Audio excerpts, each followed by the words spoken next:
yeah, this past weekend I was at a member guest in Owensboro, and I just went in to look at the bar, see what they had, and on the top left corner they had a bottle of vintage rye 21, and I was like, that's weird.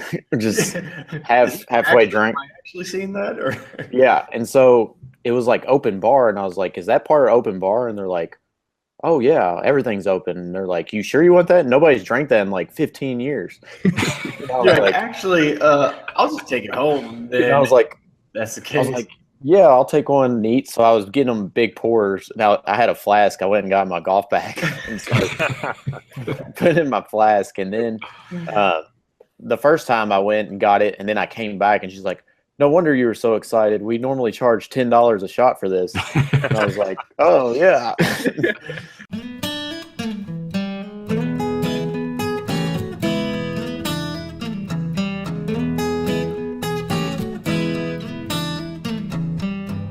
This episode of Bourbon Pursuit is brought to you in partnership by the following. GlencairnWhiskeyGlass.com, the official reseller of the Glencairn Whiskey Glass. Shop their online store for glasses, decanters, gift sets, and more. Standard Glencairns starting at $8.99 and custom etched Glencairns are $14.99. Use offer code BPURSUIT, that's the letter B and Pursuit, at GlencairnWhiskeyGlass.com to save 10% on your online orders. Hurry, because this offer ends on August 27th.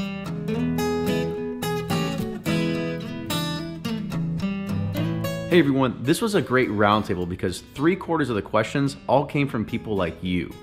I had some initial questions I was going to ask, but it quickly went down a different path that had a great flow.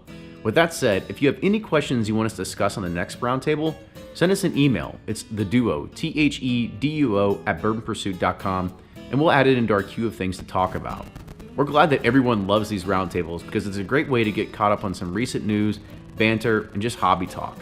Thanks to everyone that has supported this podcast through Patreon. So if you haven't yet, please go and do that. You can get signed up for Bourbon Pursuit swag such as t-shirts, koozies, and the monthly giveaways. But please also consider support the other bloggers on this show. These fellows put a great amount of time being invested in bourbon news and writing great articles. You can look at them through the Bourboner Pro memberships, through Patreon for Breaking Bourbon. You can just send Brian and Carrie money through the mail in just an envelope. I'm sure they'll appreciate it. But just make sure that you support these guys, whether it's just retweets or making sure that you visit their blogs on a weekly basis. Also, make sure you're following us on Facebook because we are pushing out all of our unedited content, such as bloopers and pieces that just don't make it into the show. So you can follow there, and we're putting out new pieces or new videos weekly on Facebook, so you can be able to see those that actually happen that don't happen during the podcast. But with that, enjoy this week's podcast.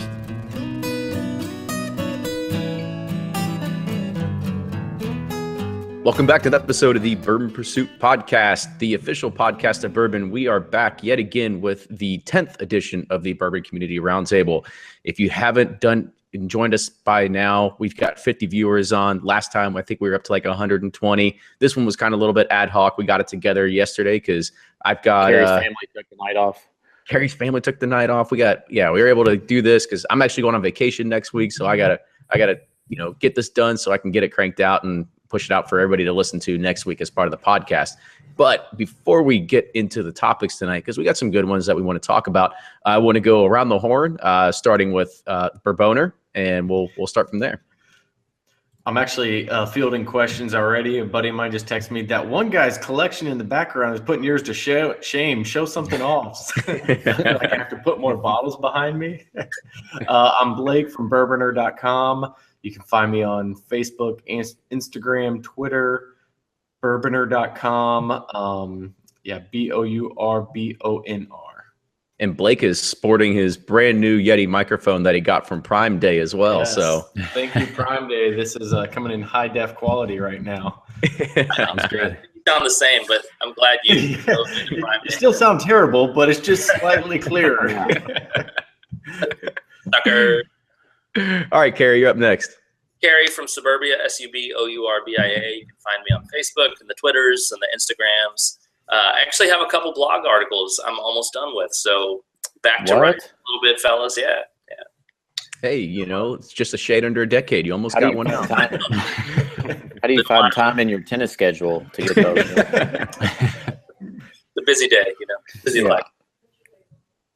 And Nick, go ahead. I'm Nick, one of the 3 guys behind breakingbourbon.com. Find us online and find us on social media, Instagram, Twitter, Facebook, also running a Patreon support campaign. So if you want to get release calendar updates and glasses and tasting sheets, check us out. And, we just really appreciate the support. Awesome. And we'll wrap it up with Brian. All right. This is Brian Harrow with Sippin' Corn. You can find me mostly on Twitter, SIPPN Corn, where I will, or in the blog of that name too, where I do reviews and legal history of bourbon. And book coming soon? And Can we announce it yet? Can we announce it yet? Yeah. Someone let the cat out of the bag last month. I'm still negotiating, let's say. Okay. I've been hounding my Barnes & Noble for the past month now. I'm like, if you guys don't get this in, I read on Bourbon Beach that it's out. So You said it would be the book of the summer, but it won't be till, it's a year away before. he didn't say which summer. He just said one summer. The summer. 2020. So look for it for a year from now. Is this 2 years in the making now, Brian? It's research beginning probably in 2013. Oh, wow. And then I mostly wrapped it up around this past January, and then started talking to publishers. And I've got 2 offers right now, waiting on a third, and we'll compare those and see where I go. Dang. Nice. So, Yeah. Wait for the big money to roll in. yeah, that's right. Big money Nothing under it. 7 figures. We make so much money in the bourbon community. Yeah. Exactly. I'm not retiring early on this. Let's just say. Yeah, or you can just go self-publishing route, put it as an ebook on Amazon, and then you just all my cut, You money, make a right? penny per book. yeah, you cut them out altogether. That's right. See, that's the way you got to go. We're the marketing engine for you anyway, right? That's right. Look at this. We'll talk about this, and we'll get all kinds of sales. All right, so let's go ahead and let's kick it off, because the last roundtable, for anybody that didn't stick around, you can actually catch the bloopers that are happening on our Facebook page at Bourbon Pursuit. And it was about an extra 8 to 15 minute long segment where we took a bunch of trivia questions, because I guess it's what happened when Kerry gets drunk. He likes to sit there and he's like, I got a great idea. Let's give away free samples for Ansem Trivia. And so it was actually a really cool experiment we did. People stuck around. I think that after we ended, I think we still talked for an extra 45 minutes. But who has not shipped their samples yet? Is anybody on the hook for being late to the game here? I count 1, My 2. hands are on the raised. spot. I actually do. I've had the labels printed out for like 2 weeks now, and Monty in Texas, it's coming. I swear. I need to get it shipped. I'd taken all my sample bottles to the office, and then I'm like, okay, well, I'll just bring the sample bottles home with me, and now I just keep forgetting to do it. I don't even remember what I gave away. I gotta watch the movie. You did the actually whole bottle of Pappy Van Winkle, I believe, is what you gave. Right. me. Is that what it is? It was heavy 15. See, the bad thing is that this was recorded, so you're definitely on the hook. Like, you can't get out of that. That's fair. So yeah, I got the sample shipped out for on my end. So I hope I believe it was Monty as well that got mine. Thanks, Kenny. Yeah. So yeah, hopefully everybody's getting those. If not, you guys know how to get in touch with these guys, and you can say, God damn it, it's been almost 3 weeks now. Where's my sample? Samples. I'll tell you what. The volume doubles every week, right? Yes. What's happened to you guys though? I sent out my Booker's Rye to my guy who got the trivia right. A address off of my box and sends me 3 samples in return. So this might be something. That's right there, buddy. Well, that's awesome. Like chain letters, but bourbon chain letters. Yeah, that's right. I just crippled Pen my pals. bourbon. Going. Yeah. Pen pals. Yeah. I guess we could start something like that. Usually it's like a Christmas thing, right? We can send Little Secret Santa. yeah, well, I mean, yeah, you do that, bourbon sample, maybe a dirty pair of underwear or something, just to keep it spicy. What if you don't wear underwear? I'm asking for a friend. Then send those dirty ass jeans that you've been farting in all day. Welcome, ladies, to the podcast. We're glad that you joined us tonight. All right, so let's go ahead and we'll move on. And this is going to be directed more towards Brian because it was actually a picture that Blake took, I believe, of part of his collection. And the roundtable here, everybody had a part in retweeting it and kind of getting it out on Twitter. But it was a picture of the old Charter 8 versus the old Charter 8 year. And I believe Blake or Brian put it out there as a voting kind of app or whatever, and this says like, does this even look, would you actually mistake this if you saw it in the store? And I think it was pretty much an overwhelming response that it was, yes, this looks like a deceiving thing. And this was something that was actually taken to court. I believe it was a few months ago, maybe it was longer than that. But the case was actually dismissed. And I kind of want to let Brian give a little bit of a roundup, and then we'll talk about it a little bit too. Sure. So this is the old Charter 8, and they after it was no longer an 8-year bourbon, they took the words aged and years off of either side of the numeral 8. They did the same thing with Very Old Barton about probably 3 or 4 years ago, and now lately they've on the neck for Very Old Barton they put the proof on it. So they've changed that, but now their next one is Old Charter. And so they got sued in New York on a class action let's see, this was probably last November that they got sued. And Sazerac filed a motion to dismiss in January. And it's a nice long motion that basically says consumers can't be idiots. By taking off the words aged and years, it's clear that it's no longer an 8-year bourbon. And it actually reminded me of another lawsuit that Sazerac was involved in when they were suing Woodford and Brown-Forman was suing them. This is in the late 90s when everyone was learning that Woodford is not necessarily distilled in Versailles. And Sazerac was arguing that Woodford was making a misrepresentation because they had an ad that said their bourbon was matured in the heart of the bluegrass country. And Brown-Forman said, well, yeah, it's matured there. It doesn't say distilled. It doesn't say barreled there. It says it was matured there. And that's true. And you can't have any sort of misrepresentation claim when something is technically true. And so that's Sazerac's defense here in the old Charter case, is that it's true. The numeral 8 by itself doesn't mean that it's 8 years old. So is they added aged 8 seasons to the bottle for a little while, and I think they've taken that off now. Now, under federal regulations, there's only 2 distilling seasons in a year. So that would make it a 4-year-old bourbon, and you wouldn't have to necessarily put an age statement. So I think the popular belief now is it's probably a 4-year-old bourbon. When this was getting tweeted and retweeted, people were responding that they thought it was 8 years old, or they thought it was the old bottle that said 8 years, because the words aged and years were actually pretty small, and they were in the same location where the numeral 8 was. And it's real easy. If both were on a shelf, you could easily pick up the one with the 8 on it and not get an 8-year-old bourbon. Very easy. Yeah, that's something I would do. That I had about that exact same thing happen in this. Well, that was the picture I took in the store, but I was like reaching to grab it, and I'm thinking, oh, hold on a second, this bottle's slightly different because the shoulders on them are slightly different. And then I'm like, oh, so I think there's a lot of confusion there, and there's just no other reason to have an 8 or a number on there with the ancient age. Yeah, it went from 10 years to 10 star. Like, what does 10 star really mean?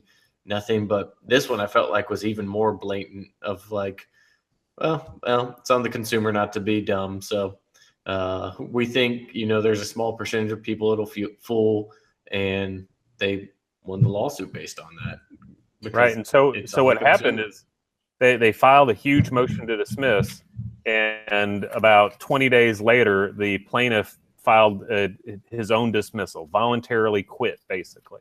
So the court didn't even need to decide. So that either means that the plaintiff got paid off and it was settled, or he saw the motion to dismiss and thought, yeah, okay, we can't handle this case. So I guess another question was that, coming from a law background yourself, they're putting up a class action lawsuit. who do you think had the bigger lawyers here? And do you think if they were actually to take this to court, they would just get swamped in legal fees, and it really wasn't a fight that they could ever even win, just because they would be drowned in legal fees before it even actually made it to a court case? Yeah, the clearly bigger attorneys here were for Sazerac, no doubt about it. I mean, they would have drowned the plaintiff's attorneys. And the only reason I would even think of that is because I watch Better Call Saul, and he always says, like, I'll take you to court, and you'll be swamped in fees, and you'll have to quit your job, and blah blah blah blah blah. So, right. So, is there anybody on this panel that didn't think it was deceiving, or just say like? And I saw somebody that even said like, it's old charter. Why you give a shit in the first place? And so I got a question on that too. Is who's buying it? You know, are they marketing it towards people that had been buying it already? Is that the market? And basically so they don't notice that? I mean, are they capturing a new audience? Is a new audience going to think anything of the 8 at all? And I would think it's pretty much the same people buying it, and they're trying to make it look as similar as it always has. And you're buying the bottle without looking at it, just like Blake was talking about. And you don't even realize because it looks basically the same. And I don't really inspect bottles that closely unless they're new. You know, I don't think I would notice minor changes on a lot of bottles, especially if they're bottles that I buy all the time. Yeah, that's a good point. I don't know who the new market for Old Charter is. I don't think there's really much of a market for Old Charter to begin with, right? So it is going to be the same people. And that's probably the same with Very Old Barton. It's the same folks who are going to be buying that regardless. Although I tell you, with Very Old Barton, it was getting such a reputation as being the best bottom shelf whiskey out there that you could get for whatever it was, $9.99 a few years ago. So to kind of get back on topic, Brian, you know, was there anybody else besides Sazerac that's pulled this stuff? I mean, we just named 3 different brands that are all coming from Sazerac: Very Old Barton, Old Charter, and H&H, that all dropped the age statement, yet kept the number on there as a way to, I don't know, whether it's deceiving, whether it's a marketing game, whether it's a say like, well, I mean, this is basically the best way, so we didn't have to go and figure out how to make a new label because we're strapped on marketing resources or something. I'm not aware of anyone else. I mean, and think of it this way: when the Red 12 came off of Elijah Craig, imagine if they would have left that red numeral 12. Of course, you think it's 12 years old. What else? What else? Doesn't like Evan Williams, the single barrel? Isn't it kind of deceiving? Like it's not a 10-year anymore. It kind of like they changed like how the wording is on the bottle label to make it seem like it's 10-year, but it's not. I don't know. I could be totally way off. I mean, I think is it Evan Williams or maybe I'm thinking of Eagle the single Rare, barrel who took it off of the neck and put it on the back. Eagle Rare did that. Yeah, it's still back there too. Yeah. I think it is Evan Williams who. It's like, no, that's just a design that happens to look like a 1 and a 0. Not our fault if that's confusing. That's the letter D. It's just backwards. What are you doing? Cusack said, the sad thing is that they're using this trick on Old Charter. It's like cheating a second grader at checkers. And Kevin made a good point. He said Wild Turkey 101 changed to old number 8 brand when it dropped the 8-year age statement. So that's probably true as well. Didn't really think about that one. Yeah, that's a good point. What are they going to do? Number 7 all too. this. Who's the old number 7? Is that Jack Daniels? Jack Daniels. But at least that never seemed like confusing because it wasn't like it was an age stated and then you know nobody's confusing Maker's Mark 46 for a 46-year-old bourbon because it just came out like that. You know, this is a little bit different when it's like I don't know. It'd be like the same as if somebody just decided to go to be a blended whiskey or something and they just happened to take bourbon off of the label and never told anyone. No matter how you look at it, I think it's pretty won't go as slimy, but it's a little bit deceiving. It's deceptive. I mean, anytime you do something like that, you take you can't look intentional.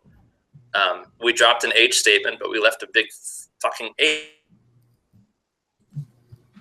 Lost them? Or is that just me? Yeah. Yeah, I'm losing him too. I put in the chat. It said it's you, Carrie. So Yeah. Yeah. The IT guy. I yeah. have a feeling it's going to be a really good point he was about to make too, but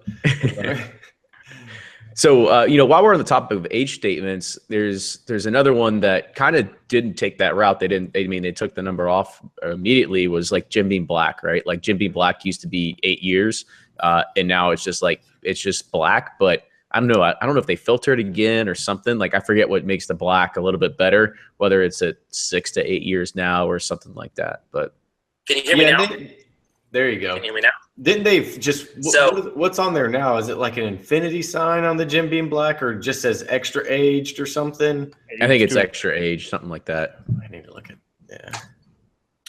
That's All right, one thing Carrie. I do not have behind me, so I couldn't even grab it if I had it. Deception at its finest. Mm-hmm. So just basically, I think you're right. It's got to be up there for a reason. It can't. The marketers who make that can't be just picking at numeral 8 or numeral 6, whatever, out of thin air and say it means nothing. But on the other hand, the consumers have a duty to read the label. Mm-hmm. And if it doesn't say years after it, that means it's not 8 years. Yeah, I think it enters that territory of, I guess, buyer beware, and is it worth the risk? Is it worth the risk for the company to do that, and catch the flack? I mean, how many people are not going to buy it that would have otherwise bought it? How many people are not going to buy Sazerac products or connect other Sazerac products to it? Let's hope Sazerac 18 year doesn't become Sazerac 18 and, it's aged for 18 months or something like that, but, yeah, I think it's just that, do you take that risk or not? It's happened before. I mean, chances are the people who are buying it are probably still buying it, so Yeah, what I mean, does it really hurt? It's an everyday bourbon. So like my everyday bourbons, I don't inspect the bottles. Like my Heaven Hill 6 year, I just go grab it. Or the Henry McKenna's, I just go grab it. It's not like I'm inspecting it. So I can see why they do it. Because it's just like, I don't care. It's a $20 bottle. I mean, the OC8 went from tasting bad to tasting bad. So it's not like, taking the year thing off. Made it. Yeah, I mean, I get your point. So I kind of want to pivot a little bit because it could tail on here. And Carrie kind of brought up a good point about, we'll talk about these Tuesday bourbons, other bourbons that liquor stores just want to get rid of, because Carrie put out a tweet earlier this week that said, never ask a liquor store employee for recommendations. So Carrie, like, what did you mean by that? And kind of dive into it. So here's what happened. So I was in one store looking around, and there was a dude who may have still been in college and a nice lady who was saying, what bourbon do you recommend? And she's like, I'm looking for kind of like a starter bourbon. And the dude obviously didn't know anything about bourbon, but he said, I'm like standing there and there's a bottle of Buffalo Trace for $22.99 right in front of her. And to the right of it, a bottle of Eagle Rare for not much more. And you want to say something, but you just feel like you can't because you come off as the biggest nerd in the whole place. Although I should have, because I am the biggest nerd in the whole place. But I held off, and he said, you should try this Widow Jane up here on the top shelf for $75. And his reasoning for it was, he said, when you take shots of it, it burns like a little less. So she picked up the Widow Jane, and that thing, I'm sure, that thing had dust on it. That thing was old as crap. It had dust on it. She went and bought it. Saw the same thing happen with, I don't remember what the bourbon was. Again, Buffalo Trace, Eagle Rare, Henry McKenna sitting on a shelf, and this guy's like, God, what was the bottle? It was like $100 bottle of something that you would never even send like your worst enemy to buy. And it was just, and I'm not talking about blood oath, like it was like something else. And of course she reaches up, she's like, oh cool, I'll buy this really nice bottle of bourbon. And there was some good stuff on the shelf, like he had the Michters barrel proof rye sitting on the shelf, and she went for like, I think it was the Garrison Brothers, like the single barrel Garrison Brothers, like the cowboy bourbon or whatever it is. I've never had that silver one. waxed. Yeah, I've never tried that. I saw that happen, and I'm just thinking, just reach out to somebody who drinks bourbon and ask them for recommendation. Do not go into a store, especially if you're not really good friends with someone there, because all they're going to do is try to sell the stuff that's been sitting on a shelf. And that's I see that time and time and time again. You should apply for a Total Wine. Yeah, totally. You'd be like those wine guys, you know. They're like, "This is Carrie's pick." Yeah, exactly. Yeah. You go up to that guy. You're like, "So, what pick do you have? What's your favorite pick in bourbon?" They're like, They'll have a whole shelf for you, Carrie's picks. That, or you'd be like, you gotta come in the fall, and they only get one bottle of it, and it's mine. Right. Yeah, we're out of the package. We're out of the feedback. It's the Sazerac 18. It's like, it's his. You can't do it. That's Saz 18. Yeah. I guess for me, you know, I would say for me on my end, I don't spend that much time in a liquor store where I sit there and overhear a lot of people talking about it. Usually I walk in, either know what I want, talk to the liquor store owner, get what I need, whatever it is. You know, the hunting days are few and far between now that I'm spending a good solid 5 minutes perusing up and down the bourbon aisles. But is anybody else? I know, Blake, you've talked before about you've been sitting there and overheard conversations, and people have either bought the wrong thing, or maybe you're just like, I've got to change of heart. Like I got to interrupt here. Like I gotta fix this situation. Yeah, I've had it happen both ways. I've people who I've wanted to just jump in so bad, but then I've had people jump in on me just kind of standing in an aisle. I think I was playing with my phone, and the guy was like, "Oh, so you getting into bourbon?" Like, yeah, a little bit. Said, gotta try the Angel's Envy Rye. It's man, it's something. I'm like, oh, okay, appreciate that. And be like, buddy, I don't want to spend $78 on I don't know if it's flavored or not, but it is. I mean, somebody else's rye. Yeah, it's good. It's just sweet.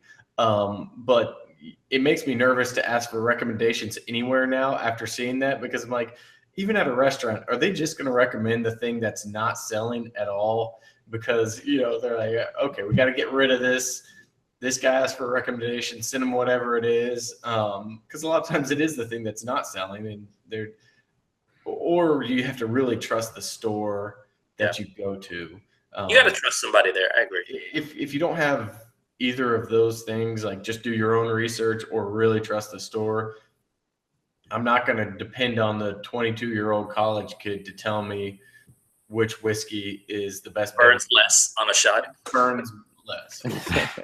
I could have told you if I was in his shoes, I'd be like, bitch, you better get this Kentucky Tavern because that shit is awesome. Right with Coke.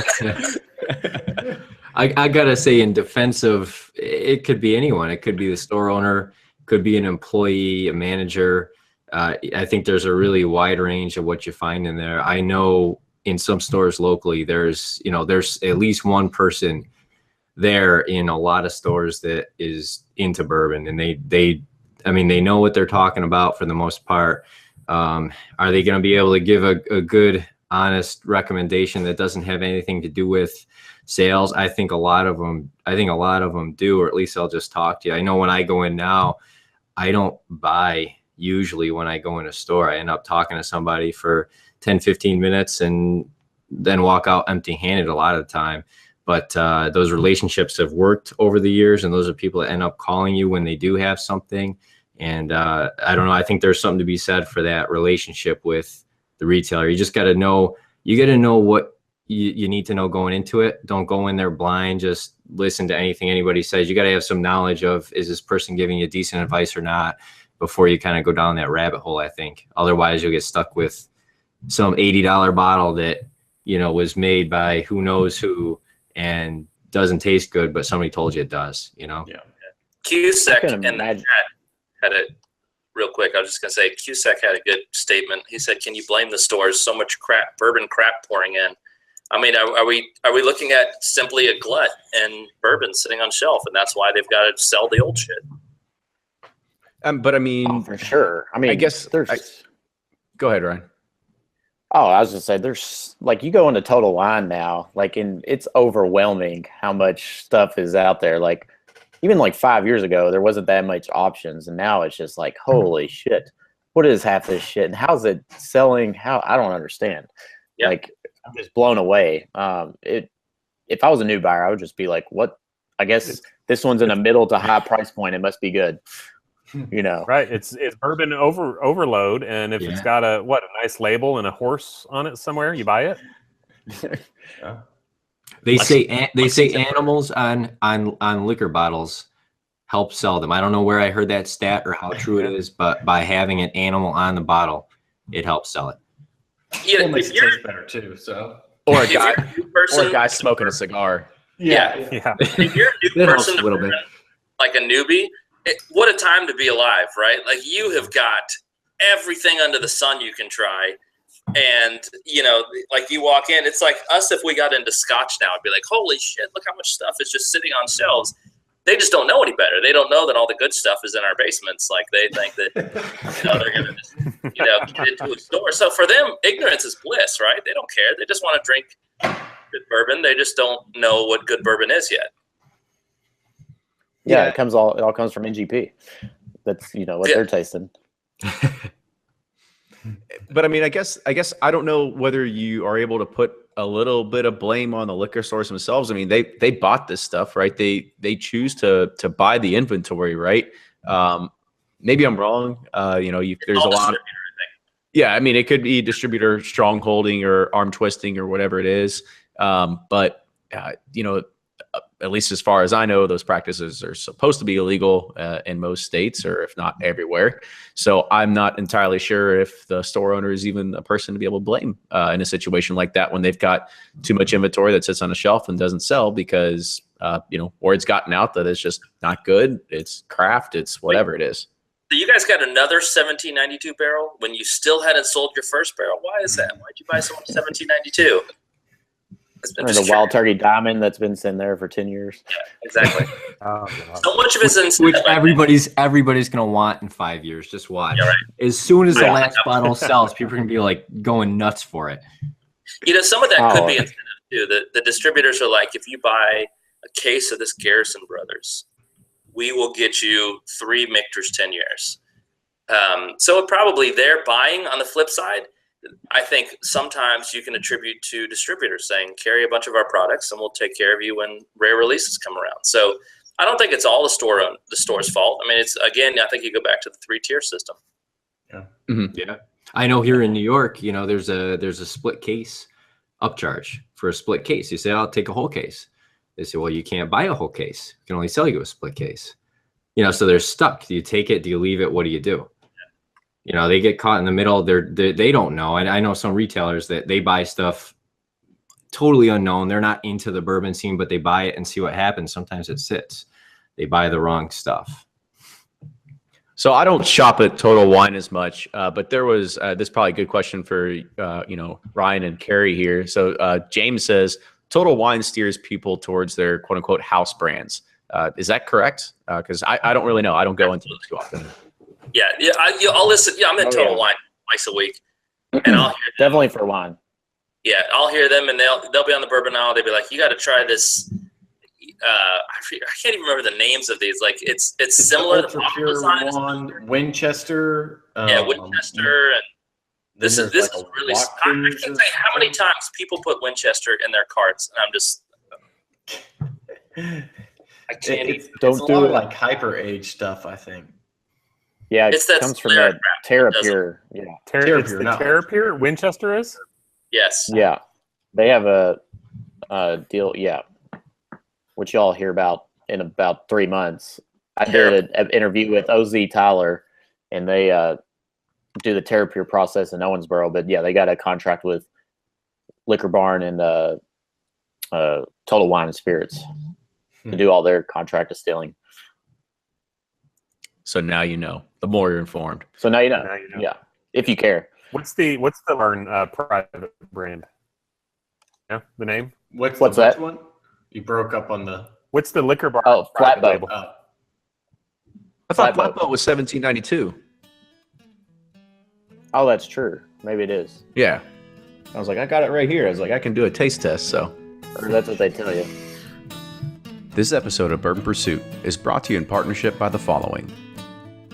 GlenCairnWhiskeyGlass.com is the official reseller of the Glencairn Whiskey Glass.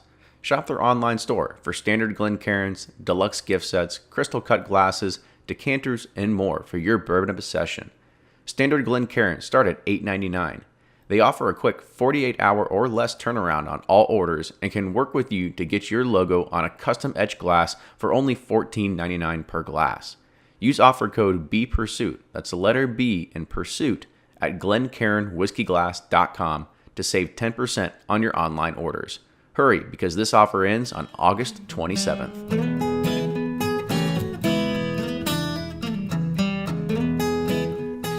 So this will kind of segue into the next segment, because this was a question that Rick Nolan sent me on our Facebook page.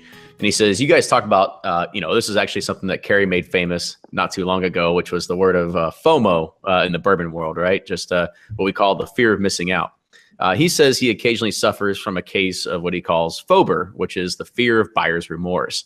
And he says he usually needs a waiting period or cooling off period after a new release because he thinks that, he got swindled because of the hype around it or anything like that. So open discussion here. So what is everybody's biggest buying regret that they just wish they didn't buy at one point? And I know that we just brought up Wild Turkey Diamond. And I think somebody's sitting on a heap of them over here, aren't they? I see him smiling now. Quite, let's just say. I was there on the day on April 15th when they released them at the gift shop. Three max per person, and I sweet talked the cashier into letting me get 6. Boy, did you get them. Best Can't even give it away. negotiation I've ever. I bought a lot that day, my friends. Well, I mean, if the way that things go is the way that Nick predicted, I mean, you could see a return on your investment one day for that, because that's not going to be around again, even though it's still hold it. Yeah, just got to wait it out. Yeah, maybe 30 years, but you'll get there. That's right. Diamonds. That's awesome. Yeah. Oh, that's good. So I bought Logic 23 recently. I would say, honestly, I would say Elijah Craig 23 is one of those bourbons that I didn't care for it either, unless you like really love chewing on a stick that's been freshly laid in the dew for like 48 hours and it's got all this moss growing on it, right? I know I went a little bit of tangent there, but I think it's horrible. So I had it one time, loved it. I thought it was awesome. It was very much like the Parkers this year, the 24 year. Then I bought a bottle, and of course, being single barrel, especially when you get into that 20 plus year, there's a lot of variation. And I took a sip of mine, and it's just like dried up Listerine, like just with wood chips in it. It's just not very good. I kind of regret that one because I think I traded a Saz 18 for that plus something else. So just to kind of keep the conversation moving here, a moment of silence. I know, right? Yep. I'm trying to think of all my bad ones. So I'll read a few from the chat and we can talk about it. So John Diamond said Lusty Claw, which I think I've seen a picture of it. I don't know if I've actually seen it in the store. I've never seen it. I'm gonna have to look that up. Lusty Claw. Yeah. So Keith Arnold said on the low end, Calumet, right? Another one of those. Like if it puts if it puts a horse on it, it's gonna sell. Right. It'll sell. And then we can basically just go up and down the old Orphan Barrel line if we want, right? Yeah. Hey, look, they were good until 2014, and then they went downhill. But 2013, they were okay. We had Lost Prophet. We had Old Blowhard. Yeah. We had Blowhard was good. I like Barterhouse. And I just hit a Rhetoric, I think 22 the other night, and it was decent. The first time I had a Rhetoric, I hated it. Had it the other night, it was good, and they don't overcharge for it. It's not crazy. And they had Gifted Horse, which its only redeeming quality was scratch and sniff on the bottle. We all know that, right? The bottle was actually scratch and sniff. The label design was the best part of that bottle. Am I really going to be scratching my bottle and sniffing it? Do you have one? Yeah. Go get it. Do it on screen. Yeah, we got to see if that's a real thing. So I never had Whoop and Holler, but somebody else said that was one of theirs. And yes, scratch the horse and sniff it. I'm not kidding. Scratch the horse and sniff it. What do you smell? Old leather. Smell kind of perfumey, like old leather. Yeah, it's a scratch and sniff label. I had no idea. I never know that. Yeah, they actually confirmed it. think the folks who designed that I label, think I'm gonna like it a lot better now. the folks who designed that label reached out to us. I think they used one of our photos on their website. They have some cool designs. I gotta say the Orphan Barrel label designs are fantastic. Oh yeah, across the board. They're fantastic. They nailed it. Thinking about one that what was it? The FOBO or what? Fear of Fober. Something. okay. Fear of buyer's remorse. I did spend like $40 on a little old stag sample one time, just a little 50 ml or was it 50 mLs? Thinking, you know, man, this is from the original Stag distillery. This thing's going to be crazy. Can't believe the deal I got on it. Worst thing I've ever tasted in my entire life. Really? I Old mean, Stag is not good, huh? no, it was terrible. I think it was blended whiskey. I don't think I was really paying attention when I bought it, but yeah, that's luckily. But at least it wasn't a whole bottle that I have to like sit around and stare at and remind me of the poor choice I made. But that's probably mine. I had two this year, like the William Heaven Hill 15 year, or no, I guess last year, 2016. Yes, it was terrible. Oh, it was terrible. And I weighed in line, and it was a lot of money. That wasn't cheap. And no, it was like $250, I think, or something like that, or maybe even more. But it was bad. Yeah, it was $2.99. It was not very good. No, really bad. And then my Pappy 20 this year was awful. I was like, damn it, I wish I didn't open that and just sold it. It was not very good. Yeah, I definitely had remorse. That happens a lot with Pappy, right? These days. Exactly. Yeah, I think there's a lot of those bottles where you're like so excited, knowing the secondary market, and then you open it and it's like, yeah, it's pretty good. It's just sold it. Built up too much. $1,500 in my pocket as opposed to drinking pretty good whiskey. Right. I was just trying to think. I was going back through a few bourbon. Was one that, you know, it had a lot of good press. I think the rye got accolades. I've yet to have the rye, but got the bourbon. It wasn't anywhere near, I think, the quality it should have been for the distribution it gets. I don't know what happened, if they're putting out younger product or just being careless with it or what, but that was really disappointing. So we had a few more people comment in. James Petit said Blood Oath. John Diamond said the Brandon Priest single barrel. Well played. So that's fun. Kevin says his Lot B is Van Winkle Lot B at retail. He said he didn't even care for it, which that's fine. Leave it more for rest of us. So I can give you mine, which I know a lot of people. I've talked about it on here before. It was actually Rock Hill Farms, but I think I got it in like 2011, maybe 2010, somewhere around there. And it took me almost 2 years to drink it because I couldn't stomach it. I have not bought a bottle since then because that's how bad, like, it put a taste in my mouth. Like, I was just like, I'm not gonna even touch this stuff. You get a bad bottle? I must have. It had to have been bad bottle, right? It's the same as Blanton's and Elmer. I can tell you just back then, it must have been a bad bottle, but I've been turned off ever since, so I haven't even touched it. I will say another one. So if anybody out there that they think like, oh yeah, like I want to start collecting these Jim Beam decanters, don't even think it's a good idea because it tastes horrible. Like I opened this and I was just like, huh, yeah, it's like tinny, has like almost like I'm chewing on pennies, and it's. And lead you're tasting. That's what I'm saying. It's like I feel like I've got lead running through my veins now, right? So definitely be careful out there on the secondary market of like collecting Jim Beam decanters and thinking that, you know, the juice inside of them is still good. I would shut up, Kenny. I have a few to sell. You got what, a week before this airs to the masses? Yeah, they're going on right now. You better get it out there soon then. Yeah.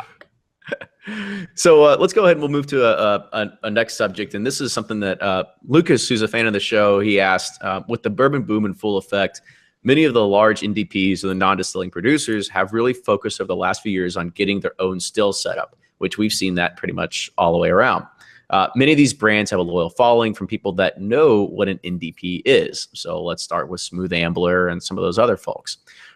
As these brands start to bottle their own juice, do you think we're going to see a shift along the lines as what we've seen today with the hunt of Stitzel Weller juice, or even pre-fire Heaven Hill stock, where brands like Bulleit and Michters, Angel's Envy, they have plenty of money right now that they're paying for chemists to actually go and take what they're producing or what they're actually sourcing from now and actually try to match it as much as close as they can of what their product's going to be when it is actually aged.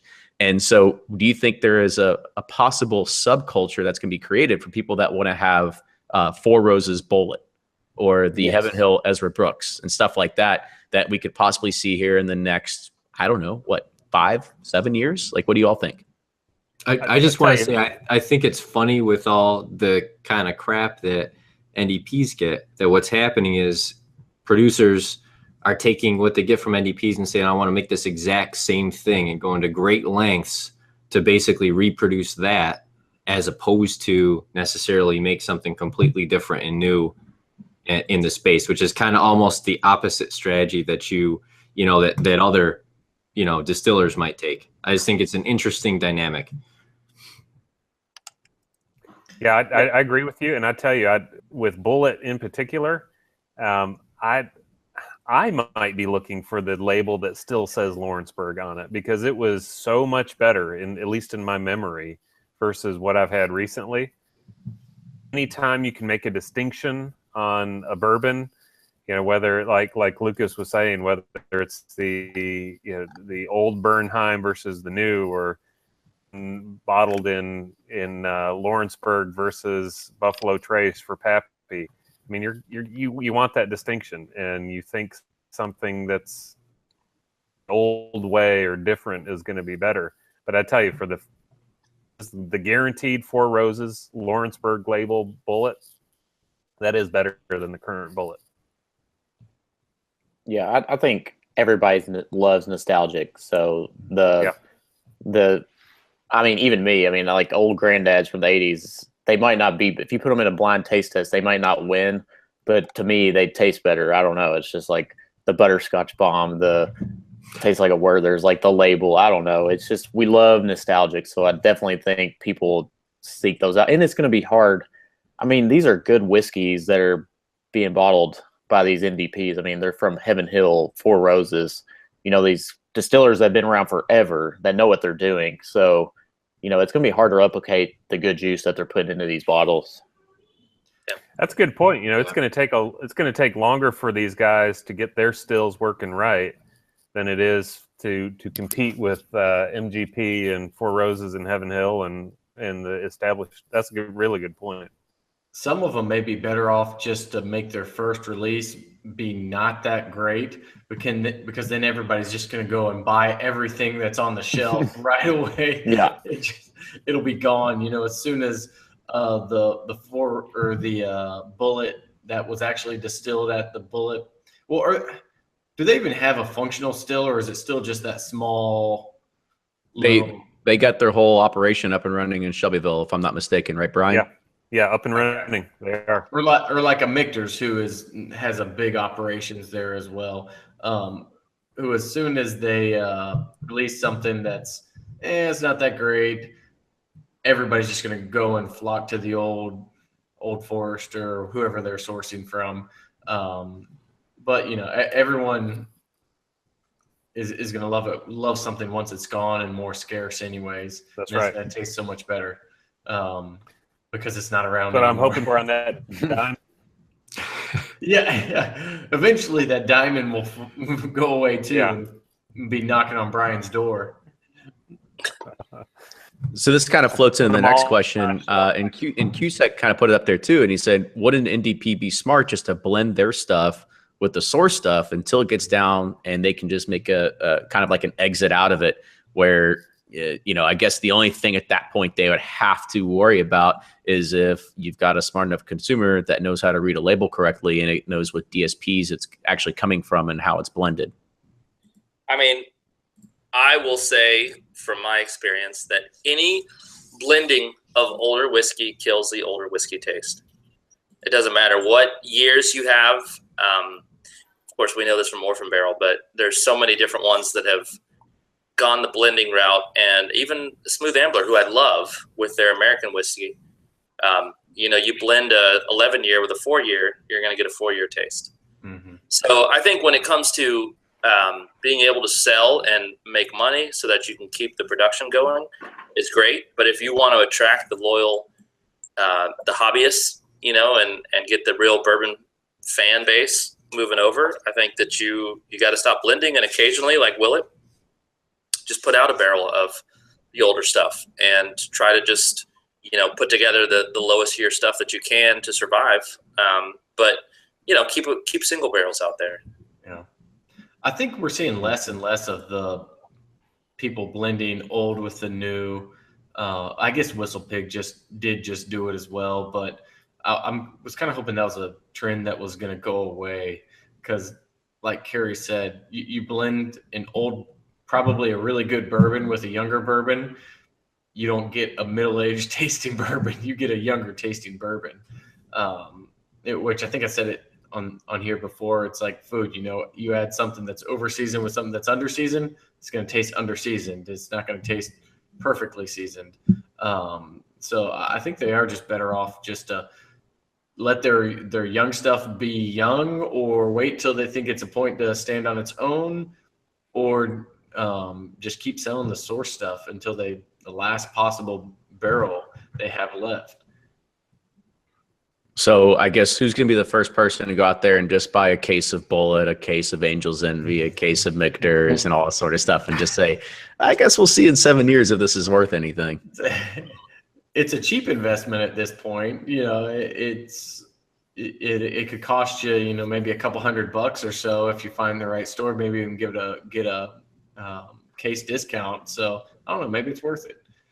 If you see me walking with a big box tomorrow out of a store with Angel Envy on the side, you'll know why. Yeah, I mean, like, son of a bitch, Kenny gave me a great idea. Buying all those finished ryes. Yeah. And I actually got to give credit to that. So, great question, Lucas. It's definitely something that I think we might actually see that subculture hit. As Ryan said, it's a nostalgia thing.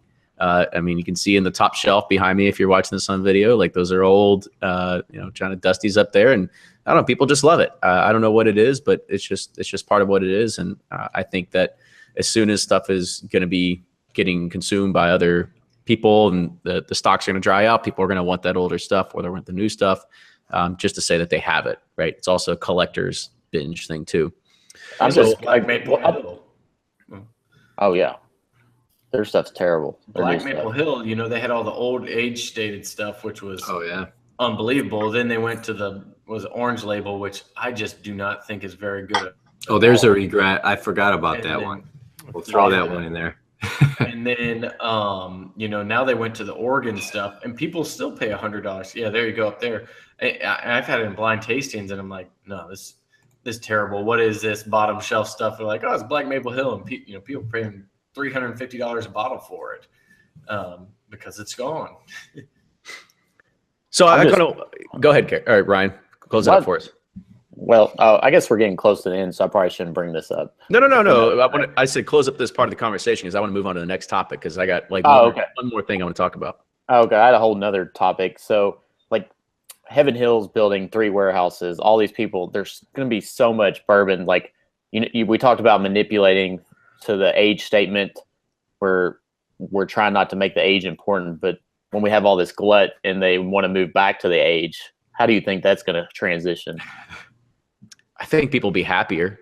I know Fred Minnick will be happier when they can start putting. Yeah, but they're saying now age doesn't matter, but then they're going to go back and say age does matter. Age matters. I don't think anyone has ever had a problem contradicting themselves at a PR marketing firm.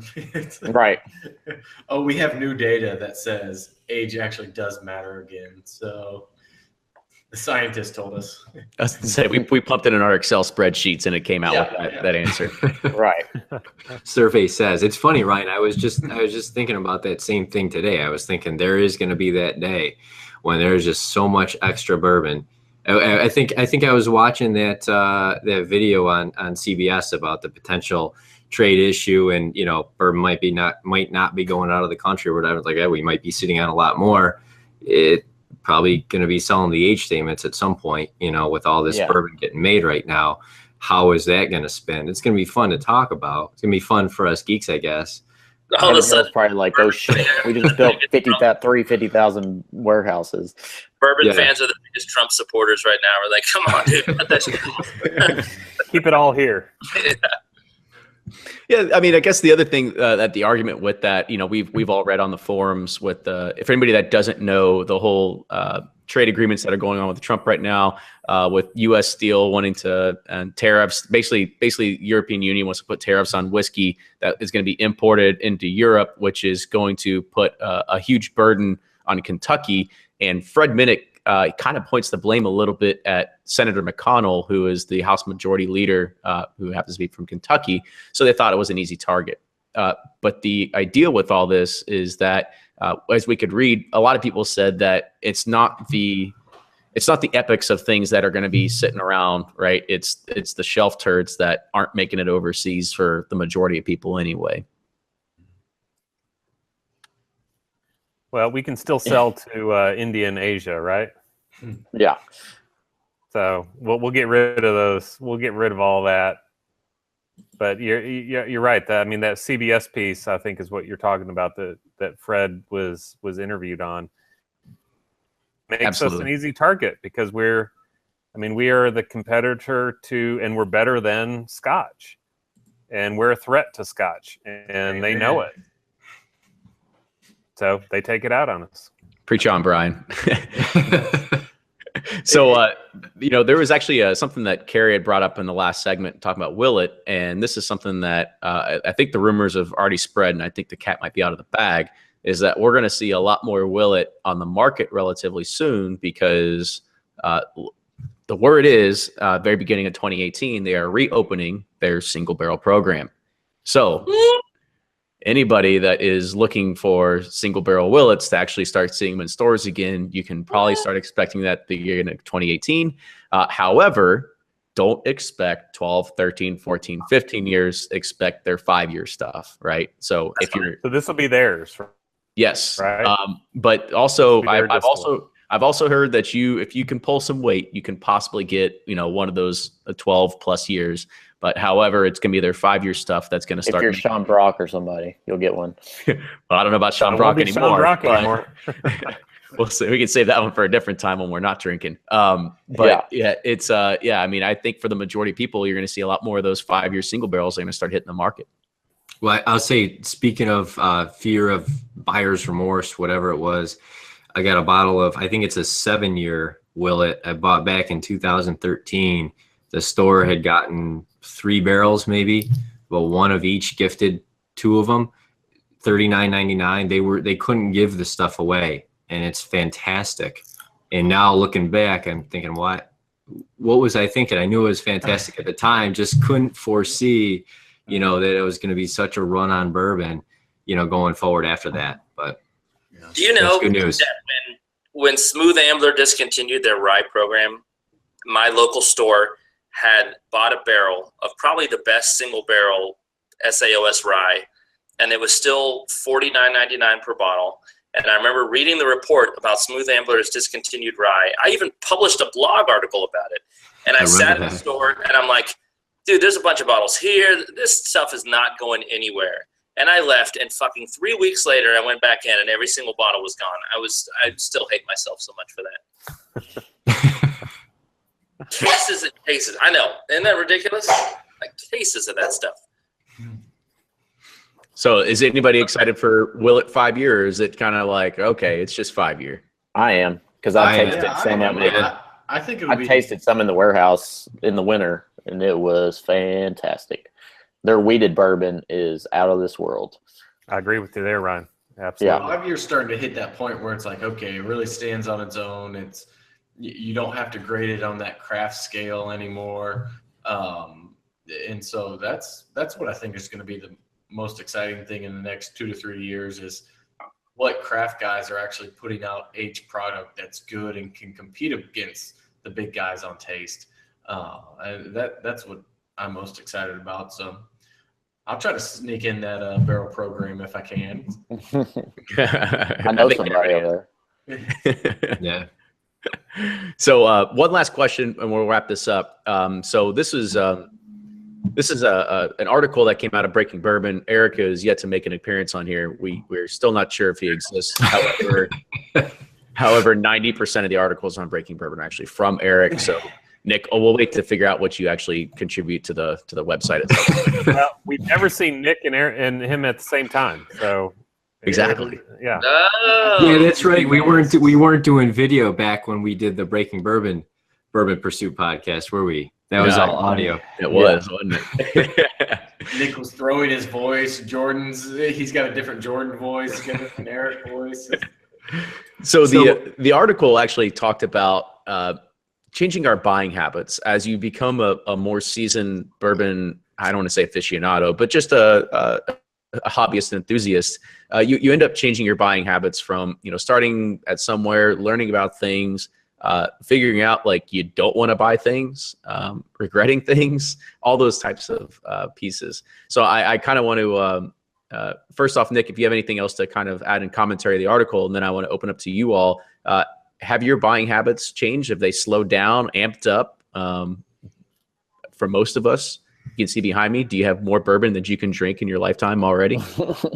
Yeah, so I'll say that the article very much echoes my opinion as well.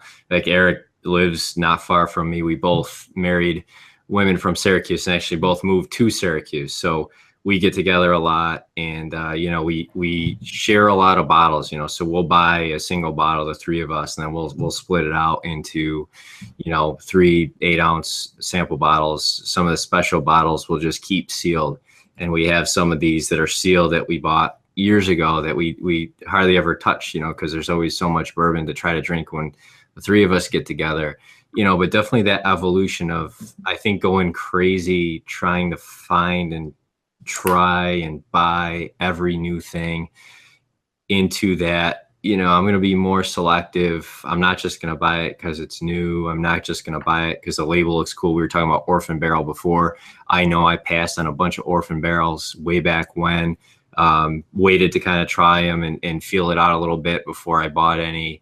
I like Barter House, so full disclosure, I know some people hate it, but it's the type of thing where I think, all bourbon drinkers, whiskey drinkers, hobbyists, go through that evolution as other people. I know Blake has talked about the evolution of a bourbon drinker too, where I think you eventually start to look a little bit different at the hobby. You start to really want to share what you have, educate other people. I mean, that's why we do Breaking Bourbon, because we got to that point of saying, hey, we want to kind of share what we're talking about, and that, so he kind of reflected on that, and it does very much echo, I think, where he is and where I am, and I think where Jordan is too, in this kind of evolution of where we are as whiskey drinkers.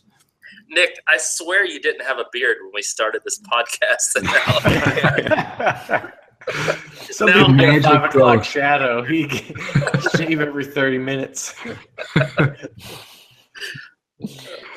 It's this. So this will put a beard on you. So He's got his Heaven Hill 6-year bottle and bond. King of the bottom shelf. So Ryan, what about you? I mean, has your buying habits changed, let's say over the past 3 years compared to what it was before? I mean, have you kind of slowed down, or are you amping up? Like, what's your strategy? My buying habits are bipolarish. I go from manic, depressed, like screw bourbon, I can't find anything, I hate this, to where I'll get like a Four Roses store pick or something that's just like, oh my God, I got to go get, as many store picks as possible. So just kind of like huge swing. It's changed because back in the day we could find so much. So it's so fun going to stores. So now I'm kind of more, I guess, leery of going because I'm going to be disappointed that I'm not going to really find anything. But it's kind of been re-energized by store picks, and I hope that continues. What about you, Carrie, or anybody else that wants to chime in? No, go ahead with the question. I just wasn't paying attention. I think mine has definitely changed. I do still find myself buying quite a few bottles, but it's if I find something I like, I'll grab 3 or 4 bottles. It's not a very scalable model because of eventually I'm starting with too much bourbon, so adding more bourbon to that isn't a great thing. But my thinking is, hey, I liked this year's or the batch B of Elijah Craig Barrel Proof. I was lucky enough to find a few bottles of it, so I'm going to grab those. Now, at the same time, I passed on a bunch of other new releases and $100 plus bottles, and I'm not as worried about going into the fall bourbon hunt. Really the only thing I'm looking forward to is the Al Young release, which should hit Florida hopefully within the next year, the way distribution is down here. But yeah, I think it just, when you start to find stuff you like, it takes less pressure, or there's less pressure on finding like the Pappies and the antique collection, because you've drank some of that, so it's like, okay, cool, if I don't get it, no problem. There's plenty to drink, and I've been able to grab multiple bottles of stuff I really like. So even though there is some FOMO, I can tell I can rest FOMO's easy at real. night.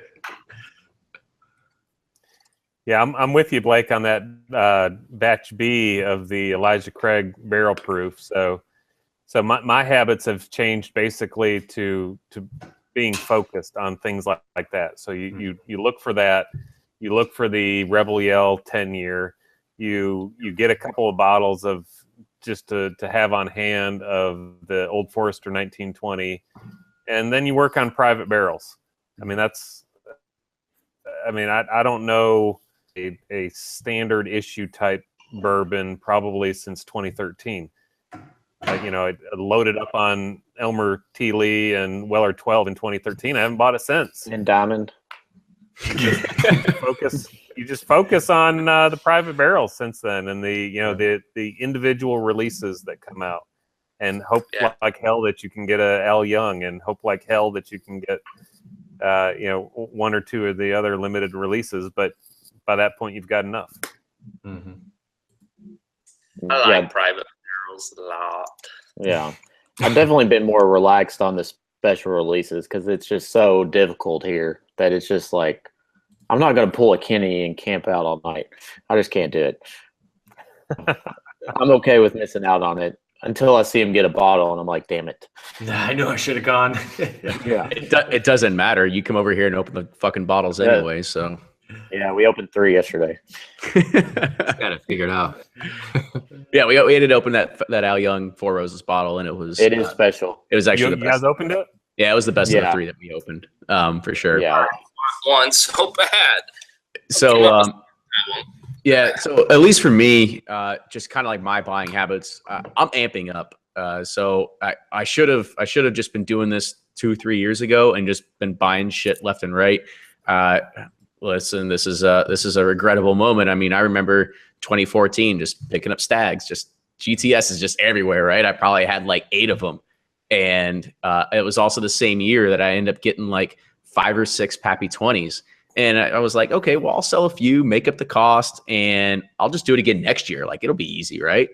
Nope, completely gone. So I should have held on to everything back then. But right now, I'm kind of in a stage where you kind of see the things as, you could see some of these as being investments, totally, because that's it's shit. Some of this is more valuable than currency at this point. So if I could trade it for Bitcoin, we'll see what happens there too.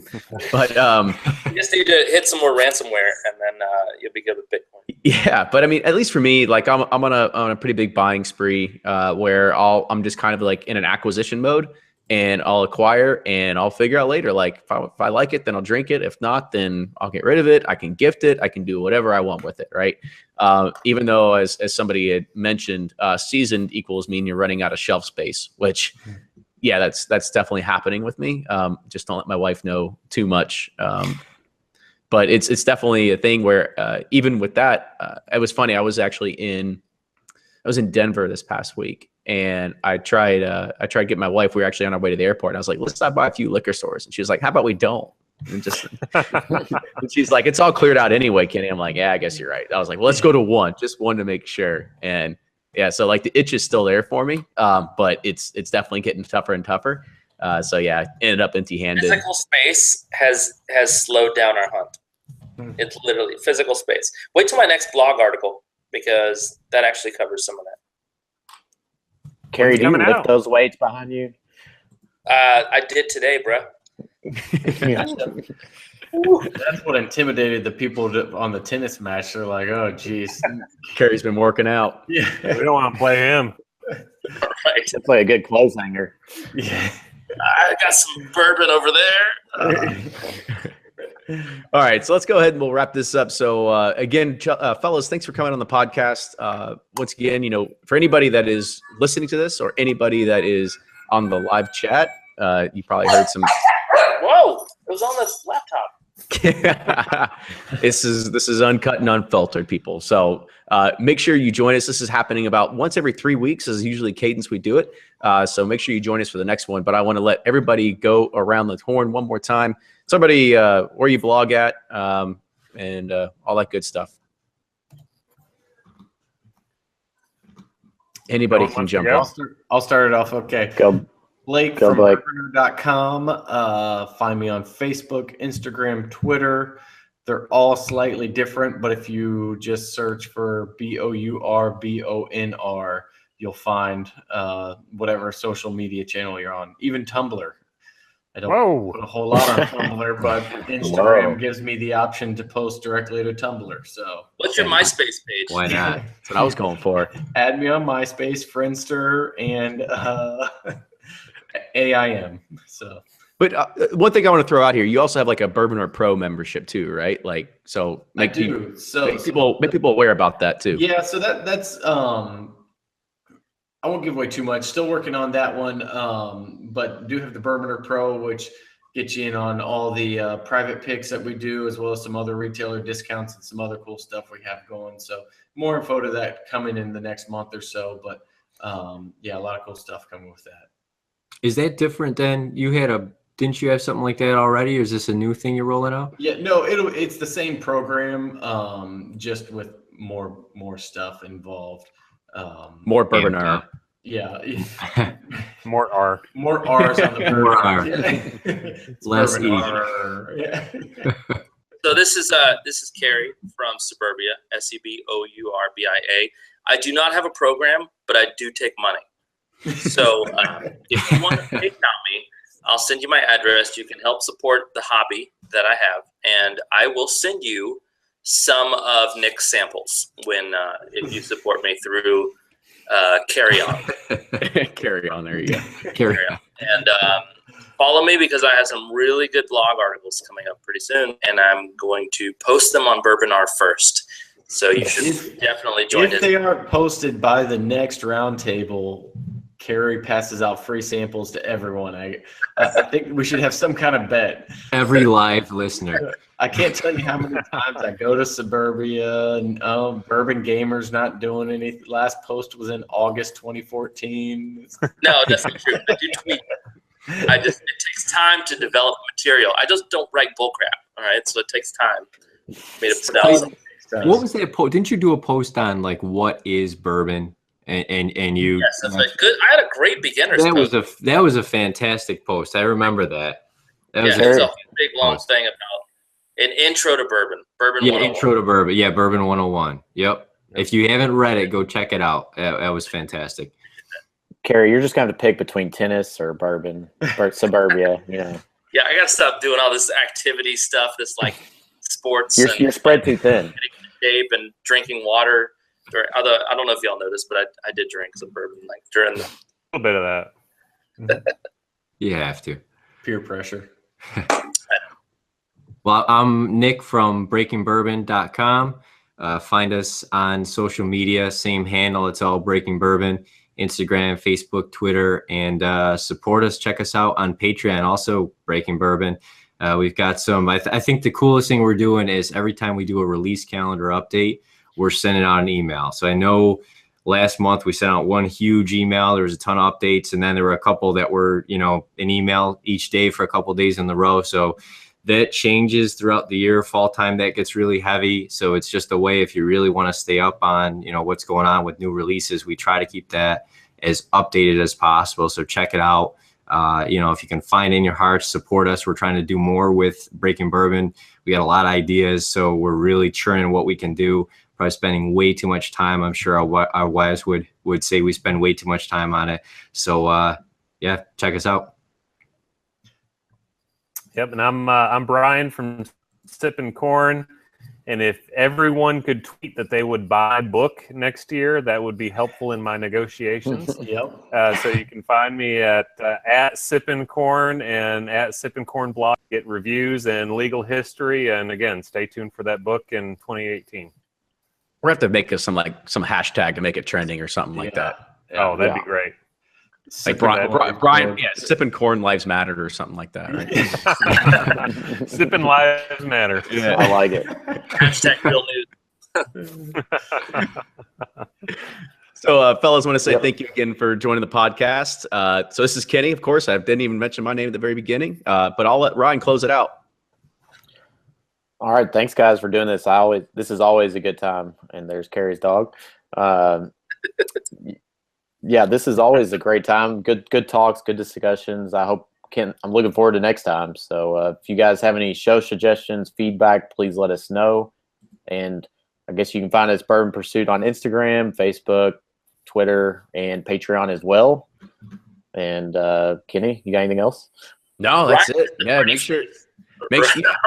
I gotta say, make sure everybody go to the Facebook page because we're putting all of our bloopers and unedited content all through there. So even bloopers from the last roundtable are showing up like probably tomorrow or next week. So yeah, you can actually get see all the things that, you know, if you're not paying attention here on live, then you can actually go see some of the things that happen after. Kenny actually ships stuff. He publishes and ships.